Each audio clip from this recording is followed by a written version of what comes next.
A very good morning class. This is Rajveer Singh Chandel and today we will discuss on macroeconomics. So guys, listen this presentation carefully.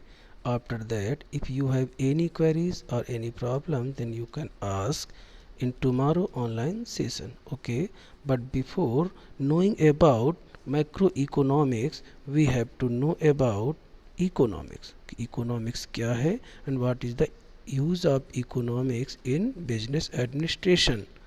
So economics is a social science by which we can evaluate the economical position of any individual person, any particular household, firm or any nation. Economics एक social science है जिसके द्वारा हम क्या करते हैं, किसी एक इंसान, किसी एक घर, किसी एक इंडस्ट्री या किसी एक राष्ट्र की आर्थिक आय की गणना करते हैं. The study or principles of the way money, business and industry are organized. इसमें क्या करते हैं, जो मॉनेटरी इकोनॉमी है उसकी हम गणना करते हैं और पॉइंट आउट करते हैं. जो इसमें कमियां, मिस्टेक्स वगैरह होती हैं उनको हम सॉल्व करते हैं अपने नेक्स्ट बिजनेस ईयर में. After knowing about economics, we have to know about the classifications of economics. So as you know, there are two major types of economics. First, microeconomics and the second is macroeconomics. Micro means small. It is also a branch of economics by which we can evaluate the economical position of any individual person, household or any firm.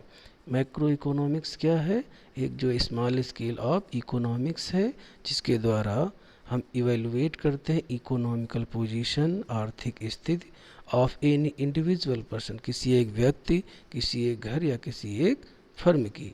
But in other hand macro economics is a large scale of economics. But in macroeconomics we can evaluate the economical position of any nation or as a whole economy.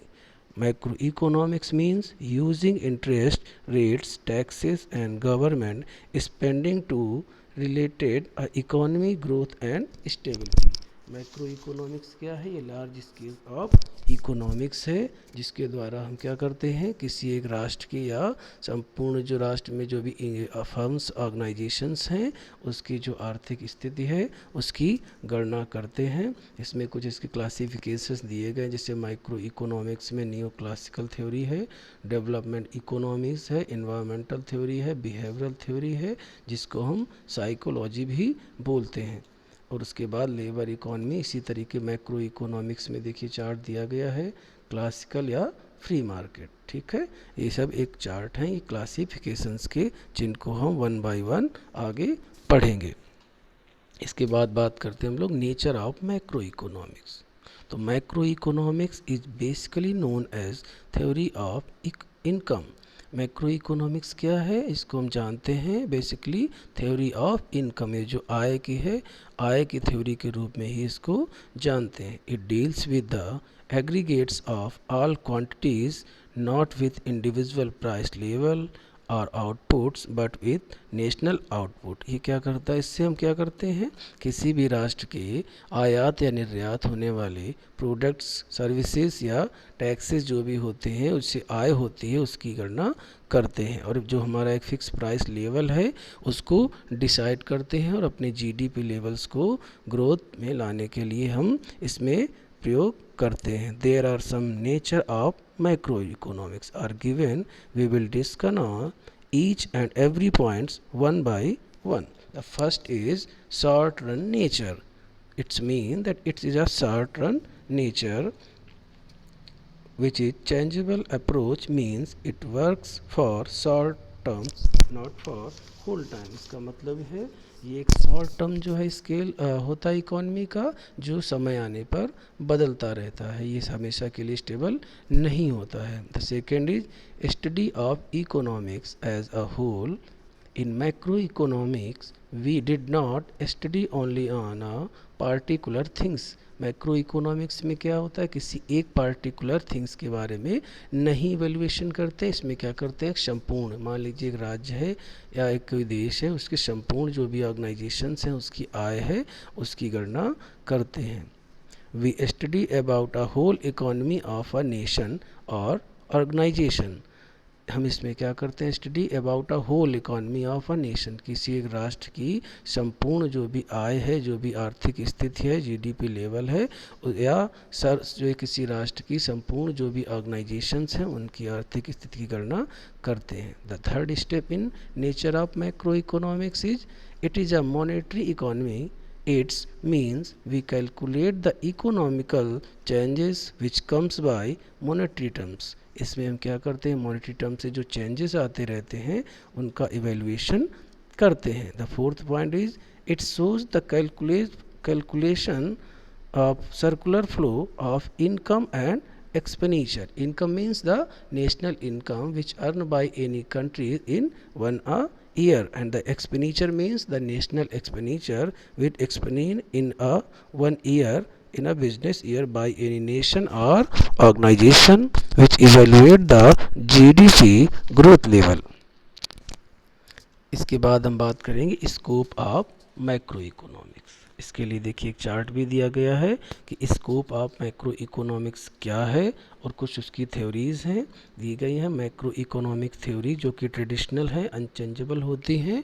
Traditional means जो हमारा परंपरागत पहले से चला आ रहा होता है, और जो मॉडर्न होती हैं, मॉडर्न थ्योरी वो बदलती रहती हैं, नए नए राइटर्स आते अपनी एक नई थ्योरीज़ देते हैं। बट जो हमारी ट्रेडिशनल थ्योरीज़ हैं वो अनचेंजेबल होती हैं, उनको हम चेंज नहीं कर सकते हैं। ठीक है, जैसे हमारा दिया गया है मैक्रो इकोनॉमिक्स थ्योरी में इकोनॉमिक ग्रोथ एंड डेवलपमेंट। इससे क्या हम इवैल्यूएशन करते हैं, इकोनॉमिक ग्रोथ रेट क्या है और हमारा जो इसमें डेवलपमेंट है वो कैसे करेंगे।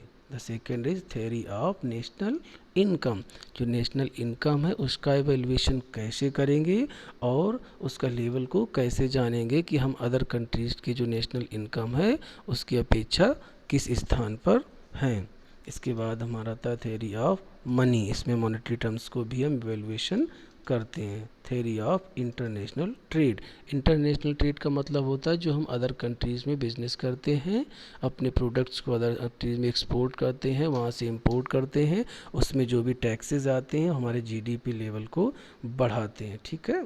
Theory of employment, theory of general price level, मतलब कि एम्प्लॉयमेंट के भी हम लोग कैलकुलेट करते हैं और किसी भी प्रोडक्ट्स का एक प्राइस डिसाइड करने में, प्राइस लेवल को डिसाइड करने में समय आने पर जिसमें बढ़ाते घटाते रहते हैं जीडीपी के अनुसार, ये भी हम इवैल्यूएशन करते हैं। उसके बाद आता है हमारे मैक्रो इकोनॉमिक्स पॉलिसीज़ जो दी गई हैं, physical policies and monetary policy. कुछ हमारे इसके साथ ही और ज़्यादा जो है स्कोप्स दिए गए हैं, उनको वन बाय वन हम लोग कंसीडर करेंगे। Okay, now we are going to discuss about the scope of macroeconomics. Some points are given in blue which will be discussed one by one. We will understand it by some given points and examples which are given below.